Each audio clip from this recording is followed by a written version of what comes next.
Irmãos, presta atenção. Glória a Deus. Muitas vezes na vida, para servir a Jesus, nós vamos chorar. Servir a Jesus não requer que você vai ter felicidade o tempo todo da sua vida. Jesus certa vez falou: aquele que quiser vir após mim, negue a si mesmo, toma a sua cruz e faz o quê? E siga-me. Às vezes para servir Jesus a gente tem que renunciar e até deixar algumas coisas. Não tem como seguir Jesus sem ter renúncias. A vida com Cristo não vai ser só flores. Muitas das vezes que nós vemos aí, muitos oferecem que Jesus fácil de ser vivido. Acredita que vai ser só que maravilha, e quando a pessoa começa pelo caminho do Senhor, começa a enfrentar dificuldades e problemas e fica escandalizado, pensando que agora eu entreguei minha vida para Jesus, pastor, é só vitória. Não, meu irmão. Antes de vitória tem guerra, tem batalha, tem luta. Todos os homens da Bíblia, Jesus, Moisés, Elias, João Batista, Paulo, Pedro, Tiago, João e os demais passaram por muitas situações diversas, por muitas batalhas para chegar aonde Deus queria colocar eles. Moisés, antes de ser libertador do Egito, do povo do Egito, ele passou 40 anos no deserto. 40 anos ele viveu no Egito. Com 40 anos ele fugiu e foi para o deserto. Com 80 anos ele retorna para libertar o povo da escravidão no Egito. Ou seja, ele passou 40 anos sendo ensinado por Deus, sendo instruído por Deus. É algo que muitas vezes nós não queremos viver alguns desertos da vida. Nós não queremos passar, porque ninguém quer passar por dificuldade, ninguém quer passar por prova, ninguém tem prazer de chorar, de sofrer, mas tudo isso faz parte do projeto e do plano de Deus nas nossas vidas, porque o ser humano só aprende nas provas, nas dificuldades. Não tem vitória sem guerra, não tem vitória sem batalha. Quando Deus arranca o povo de Israel do Egito, aquele povo está diante do Mar Vermelho, e a Bíblia diz que o Mar Vermelho se abre, o povo de Israel passa em seco, e quando o exército de Faraó vem atrás, Deus fecha o mar, e o exército de Faraó é morto.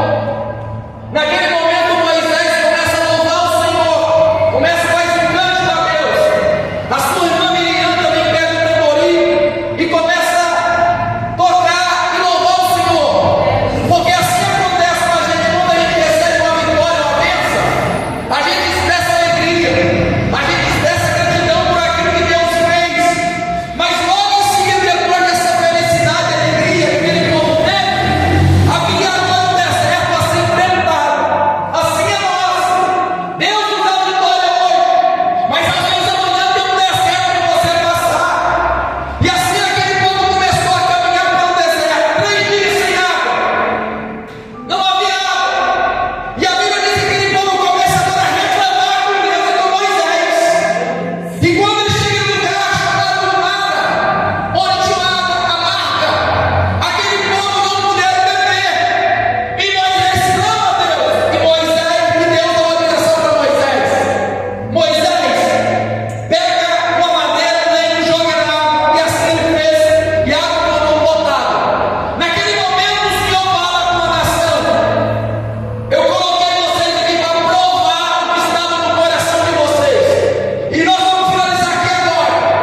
Eclesiastes 7:11. Na prosperidade, desfruta, e na diversidade, considera, porque Deus faz um dia oposto do outro, para que o homem não saiba o que vai acontecer depois desses. Então, eu vejo um momento bom, se alegra, seja feliz. Na diversidade, tira lições, tira aprendizado, porque na dificuldade que Deus faz nós enxergar coisas que nós não enxergamos.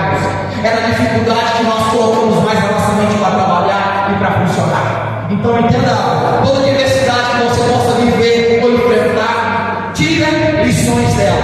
Deus, o que eu preciso aprender com esse momento que eu estou vivendo? Senhor, que lições que eu posso tirar dessa situação que eu estou vivendo? Entenda uma coisa, você depois, quando passar tudo que tiver que passar, você vai sair muito mais forte e mais preparado do que você adentrou.